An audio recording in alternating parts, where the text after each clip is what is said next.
वाटी घेतलेली आहे मोठी अशी। आता त्यामध्ये इथं मी अर्धी वाटी रवा टाकणार आहे। तर इथं रवा आपला हा बारीक आहे, जर तुमच्याकडे जाड असेल ना तर त्याला मिक्सरमध्ये तुम्ही बारीक करून घ्या। तर ती ह्याच्यामध्ये आपण टाकून घेणार आहोत। आता जेवढा रवा होता ना तेवढंच आपण पाणी घेणार आहोत। तर अर्धी वाटीच पाणी घ्यायचं आणि त्या रव्यामध्ये आपण हे टाकून घेणार आहोत पाणी, आणि ते असं मिक्स करून घ्यायचं। तर पाण्यामध्ये चांगला असा मिक्स करून घ्यायचा। आता याला काय करायचं, असंच ठेवून द्यायचं, म्हणजे आपला रवा छान असा भिजून निघतो। तर इथे एक मी मोठा कांदा घेतला होता, त्याला असं बारीक चिरून घेतलेला आहे, एका डिशमध्ये ठेवलेला आहे। तर आता इथं मी 2 लाल मिरच्या घेतल्या होत्या, ती पण ह्याच्यामध्ये अशा टाकून घ्यायच्या।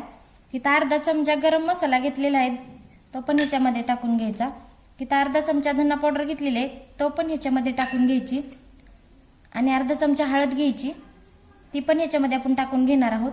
आणि अर्धा चमचा लाल मिरची पावडर घ्यायची, तिखट तुमच्या सोयीनुसार घ्यायचं। आणि हे सर्व असं मिक्स करून घ्यायचं। तर हे छान असं कांद्याला व्यवस्थित असं लागलं पाहिजे।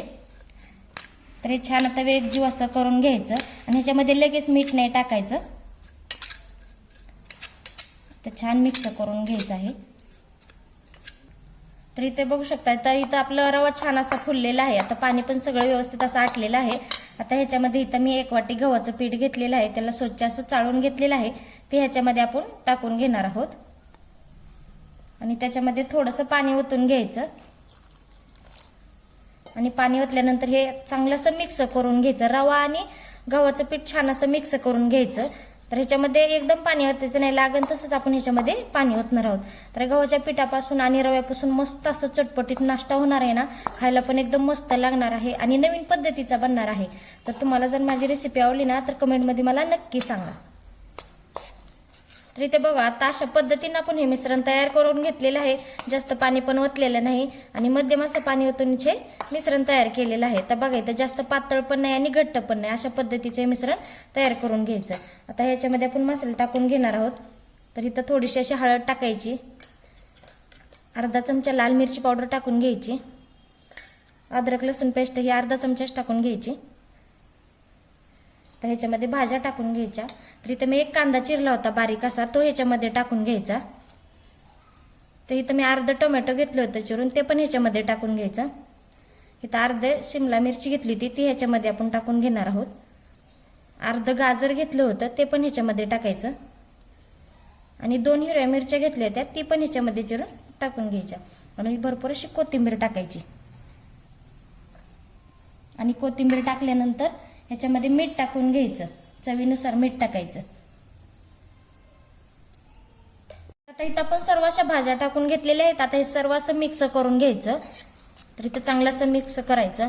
जर तुम्हाला वाटायला लागलं नाही इथं घट्ट आहे तर थोडं ह्याच्यामध्ये पाणी ओतून घ्यायचं, आणि मीठ ते कमी असलं ना तर इथं चेक करायचं। मीठ जर कमी असलं तर ह्याच्यामध्ये टाकून घ्यायचं। तर हे चांगलं असं मिक्स करून घ्यायचं। आता तर इथे बघू शकता, अशा पद्धतीने आपलं हे मिश्रण तयार झालेलं आहे। तर इथे मी गॅसवरती एक पॅन ठेवलेला आहे, पॅन आपला गरम झालेला आहे। तर त्याच्यामध्ये आपण थोडंसं असं तेल टाकून घेणार आहोत। तुमच्याकडे खोलगट जर पॅन असलं ना त्याचा पण इथं वापर करू शकता। थोडंसं तेल असं पसरवून घ्यायचं, आणि पसरवून घेतल्यानंतर आता याच्यामध्ये आपण जे मिश्रण तयार करून घेतलेलं आहे ना ते ह्याच्यावरती असं आपण सोडून घेणार आहोत। तसं हलक्या हाताने असं पसरवून घ्यायचं। तर आपण इथं थोडी 1 पळी आणि वरती थोडंसं असं मिश्रण टाकलेलं आहे, आणि थोडंसं पसरवायचं। तर व्यवस्थित असं पसरून घ्यायचं, आणि गॅस हा मध्यमच ठेवायचा।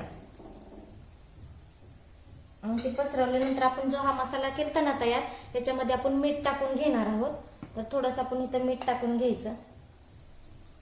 तर आपण पहिलं का टाकलं नाही, कारण का आधी टाकलं ना तर याच्यामध्ये पाणी सुटू शकतं, म्हणून आपण ज्यावेळेस करायच्या टायमालाच ह्याच्यामध्ये मीठ टाकून घ्यायचं। तर असं हाताने हलवून घ्यायचं आणि ह्याच्यावरती असं सोडून घ्यायचं।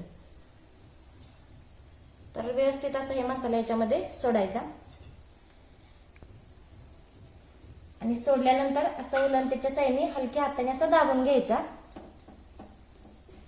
आणि दाबल्यानंतर मध्यम गॅसवरती छान असं याला लालसर होईपर्यंत शिजवून घ्यायचं। तर आता इथं आपण पलटी करून घेणार आहोत। थोडंसं काय करायचं, हातानं असं तेल लावायचं ह्याच्यावरती। तर बघा, माझ्या हाताला हे मिश्रणाचं चिटकत नाही, म्हणजे असं चांगलं असं तयार झालेलं आहे। तर आता आपण हे पलटी करून घेणार आहोत। तर बघा, हे पलटी केल्यानंतर किती छान असं भाजलेलं आहे ना। तर खालची साईड पण अशीच भाजून घ्यायची मध्यम गॅसवरती। तर इथं आपण पलटी करून घेणार आहोत। शकतो बघा, छान असं आपण हे पण भाजून घेतलेलं आहे. तर दोन्ही साईडनी छान असं आपलं हे भाजलेलं आहे. तर बाकीचं पण अशाच पद्धतीने आपण तयार करून घेणार आहोत. तर इथे बघू शकता आपल्या गव्हाच्या पिठापासून आणि रव्यापासून मस्त असा नाश्ता तयार झालेला आहे. तुम्ही लहान मुलांच्या डब्याला पण हा नाश्ता देऊ शकता.